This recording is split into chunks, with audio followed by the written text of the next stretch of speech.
بسم اللہ الرحمن الرحیم۔ السلام علیکم۔ روزانہ واقعات سننے کے لیے اس چینل کو سبسکرائب کریں۔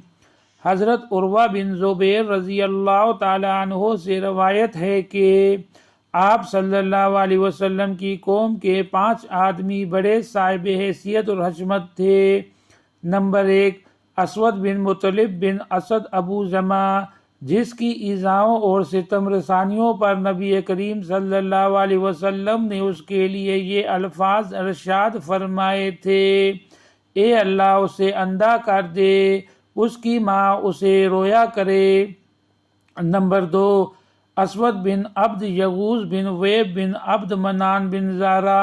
نمبر 3، ولید بن مغیرہ بن عبداللہ بن عمرو بن مخزوم۔ نمبر 4، عاص بن وائل بن ہشام بن سعد بن سہل۔ نمبر 5، حارث بن عبداللہ بن طلحہ بن عمرو بن حارث بن عبد عمرو بن مالکان۔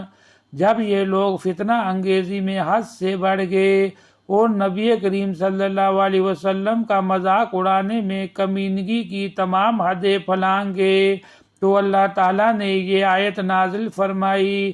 ترجمہ: جو آپ کو حکم دیا جائے اسے ظاہر کر دیں اور مشرکوں سے منہ پھیر لیں۔ مذاق کرنے والوں کی طرف سے بے شک ہم آپ کو کافی ہیں۔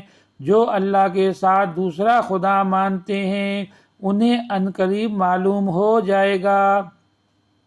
عروہ بن زبیر رضی اللہ تعالیٰ عنہ سے روایت ہے کہ نبی کریم صلی اللہ علیہ وسلم میں وہ طواف کعبہ تھے کہ جبریل علیہ السلام آ کر آپ کے پہلو میں کھڑے ہو گئے اور آپ کو ساتھ کھڑا کر لیا۔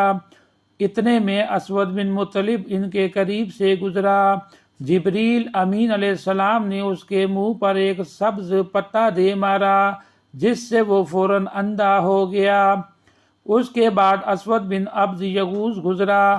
آپ نے اس کے پیٹ کی طرف اشارہ کیا، اسے پیچس لگ گئے اور پیٹ میں ہوا بھر جانے کے سبب بہت جلدی مر گیا۔ تھوڑی دیر بعد ولید بن مغیرہ کا گزر ہوا۔ آپ نے اس کی ایڑی کے نیچے ایک زخم کی طرف اشارہ کر دیا۔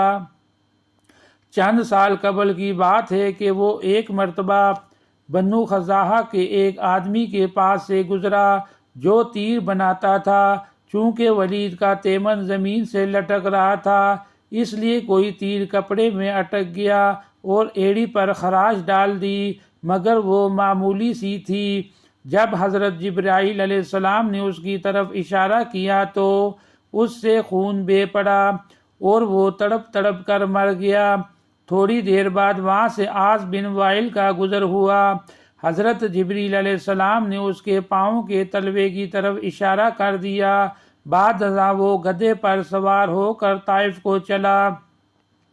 گدھے نے اسے ایک جگہ جھاڑیوں پر دے مارا، اس کے تلوے میں کانٹا چبھ گیا جس سے پاؤں اتنا پھول گیا کہ وہ جان سے ہاتھ دھو بیٹھا۔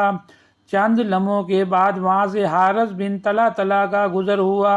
آپ نے اس کے سر کی طرف اشارہ کیا، اس سے پیپ نکلنے لگی اور کچھ دیر میں اس نے جان دے دی۔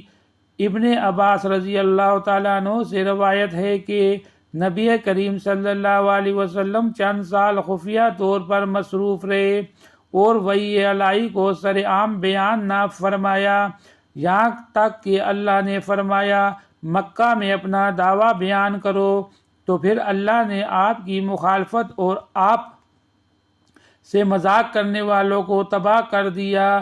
وہ 5 آدمی تھے۔ نبی صلی اللہ علیہ وسلم کے پاس جبریل علیہ السلام جو یہ آیت لے کر آئے تو اس کا مقصد پورا ہو گیا۔